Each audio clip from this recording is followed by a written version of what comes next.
At ito, living in Canada has no future. Pinoy ako!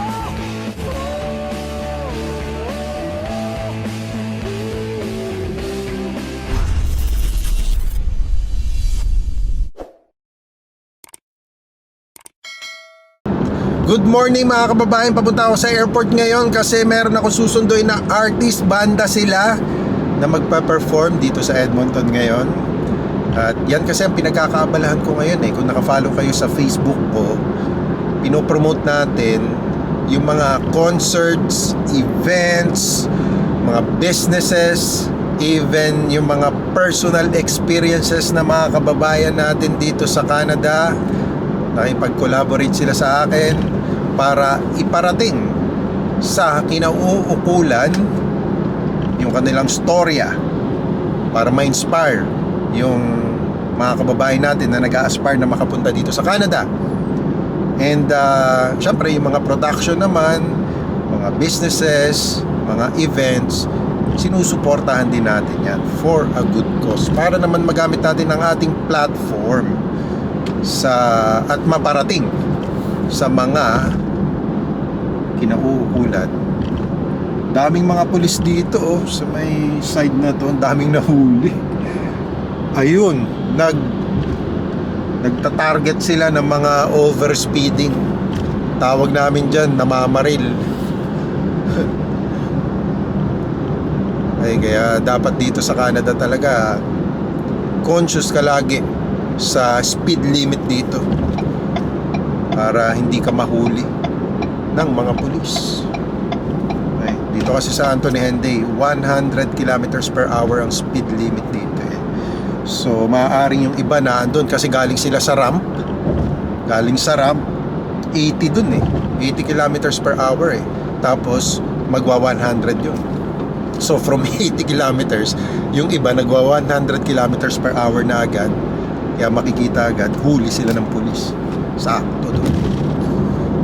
Okay. Okay guys, nandito na yung bandang The Freestyle. Ito na sila, arriving. Morning! Ito na sila. Hello po. Morning. Hello po, good morning. Sok de Mesa po, media partner. Oh, hello. Po. How are you? Hello po. How are you? Yeah. Hello.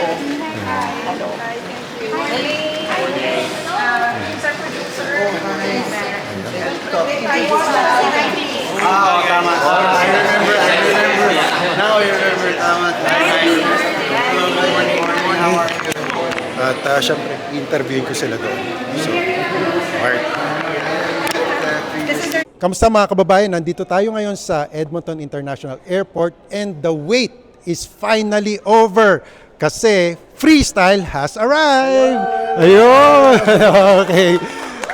Alam ko, pagod na pagod pa ang ating banda ngayon pero just a few questions for them. Okay? So, how do you feel about the concert po? Ngayon, excited kami. Well, excited. Prior to excitement, we'll find out everything later. Pero ngayon, basta excited kami. First time namin dito sa Edmonton. So, we've been looking forward to this. Okay. And what can we expect from you tonight po? You'll expect us to be live on stage. Of course. Hindi. Siyempre, musically, para tayong time travel tayo. Through music.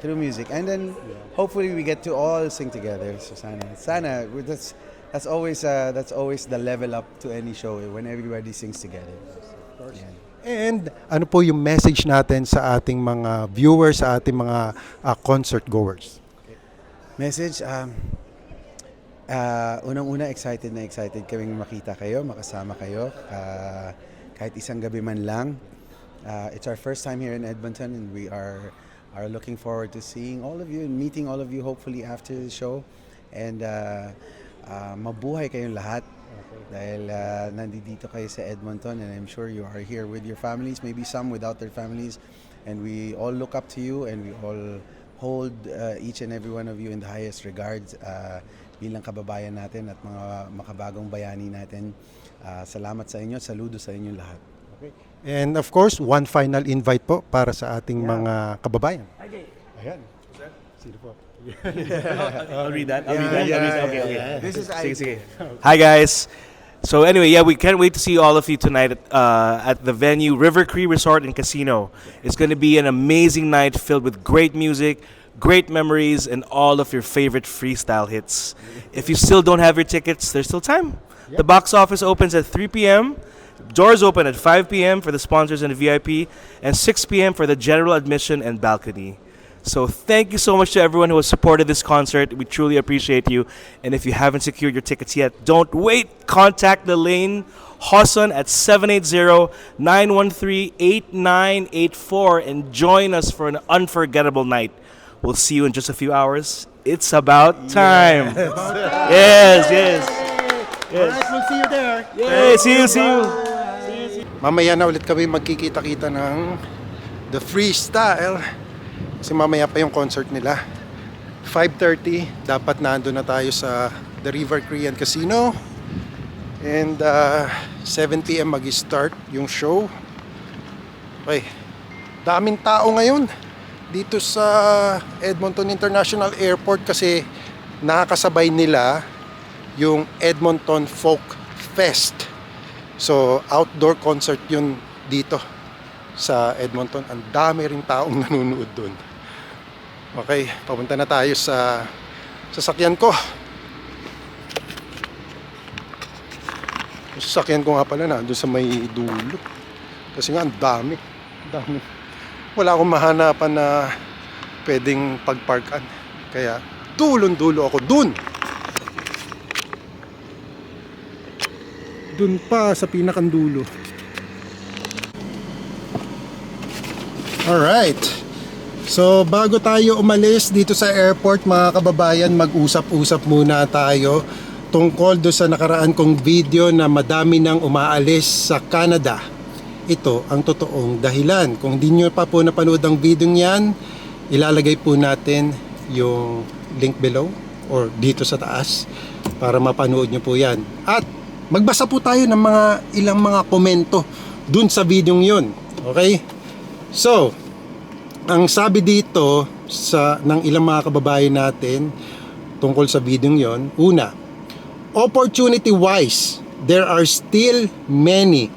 I think one of the issues is the skills mismatch of current job seekers with the in-demand jobs in different provinces.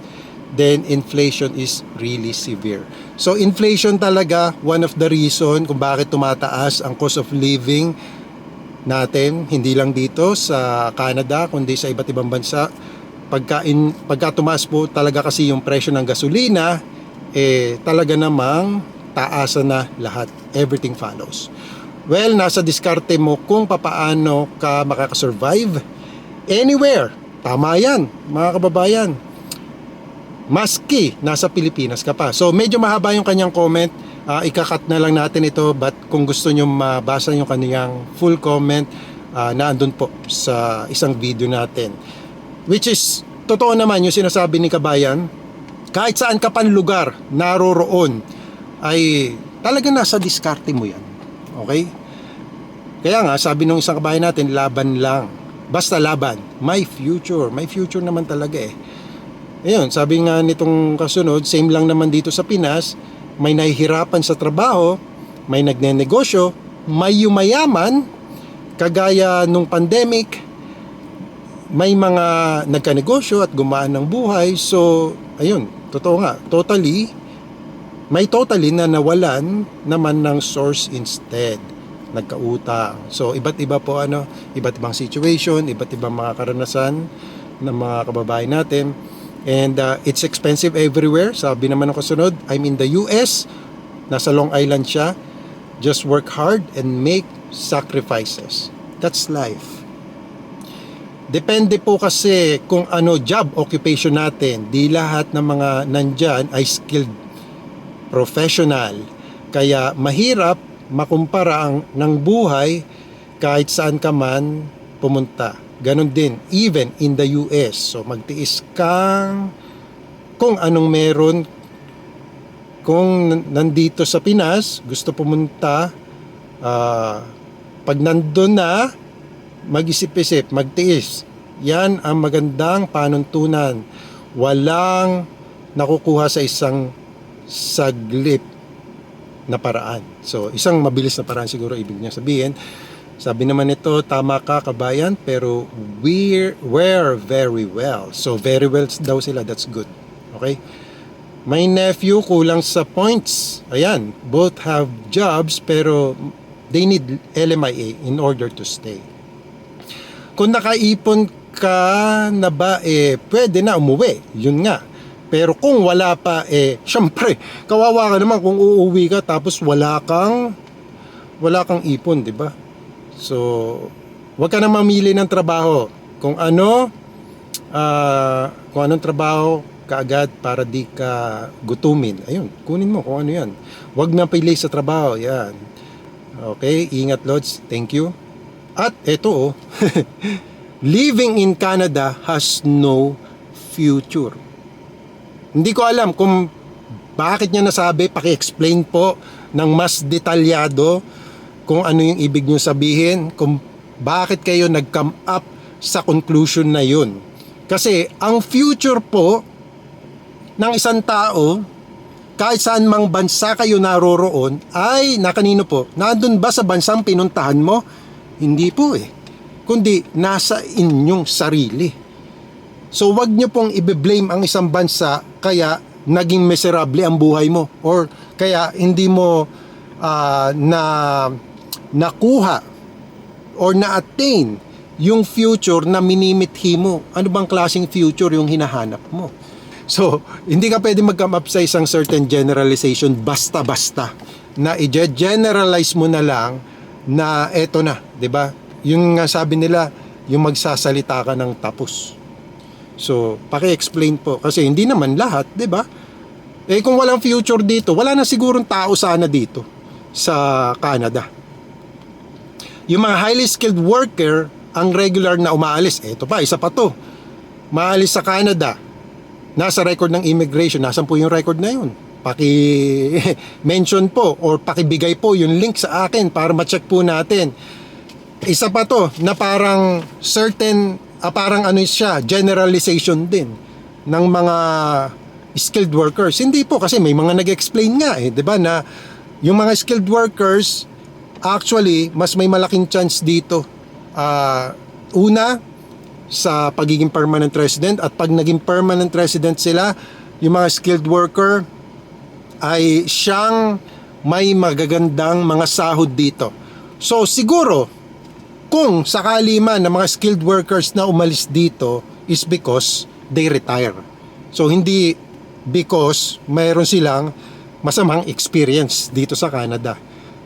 They might have retired already at umuwi ng Pilipinas kasi katulad nga nung sabi nung isa nating kabayan na kung may pera ka, then for sure pag nag-retire ka, uwi ka ng Pilipinas. Pero kung wala kang ipon, wala kang pera, tapos uwi ka ng Pilipinas, ay nakakaawa naman, 'di ba? Lastly, eto, kapag umalis ka na ng Canada, huwag ka nang babalik. Stick to your own words. Goodbye. Hindi niya siguro naintindihan yung aking video. Kasi madalas sa mga viewers natin, hindi naman po pinapanood yung full context ng video. Ngayon, kung sino man yung sinasabihan nito, ay hindi rin naman lahat ng umaalis at umuwi ng Pilipinas. Kasi yung iba, meron po ako dito mga nakilala na umuwi ng Pilipinas kasi hindi na-extend yung kanilang permit, nagkaroon sila nawalan sila ng status dito. Actually, nung bumalik sila dito, naging business owner pa. In-interview ko po yan, mga kababayan. Kung nakafollow kayo sa Facebook ko, ilalagay ko rin dito sa side na to para makita nyo kung sino yung sinasabi ko, na hindi tayo gumagawa ng kwento, na yung kabayan nating yan ay nagpundar ng isang negosyo dito sa Canada at na-interview po yan ng Omni News. I-search nyo yan, yung kabayan natin yan. Okay, so ayan po. Yan po yung patunay na kahit umalis ka dito, maaari ka pa ring bumalik. Okay? And so, hanggang dyan lang po muna for today mga kababayan. As much as gusto kong basahin lahat ng mga comments ninyo, ay very interesting naman po talaga yung mga comments ninyo, and I truly appreciate yung paglilive nyo ng comment, kasi dyan po ako nakakahanap ng aking mga next content. Natutulungan nyo rin po ako. Minsan nag-iisip ako ng content, pero dahil dun sa inyong mga komento ay nakakagawa tayo ng content na katulad nito. Alright? So that's it for me today mga kababayan. I hope you like this video. If you do, please give it a thumbs up. And as always, more tips, information, buhay sa Canada, inspiring stories na mga kababayan natin na nag-success dito sa Canada. I will see you, God willing, on my next video. Samahan nawa kayong parati ng Panginoon sa inyong pang-araw-araw na buhay, at magandang araw po sa inyong lahat.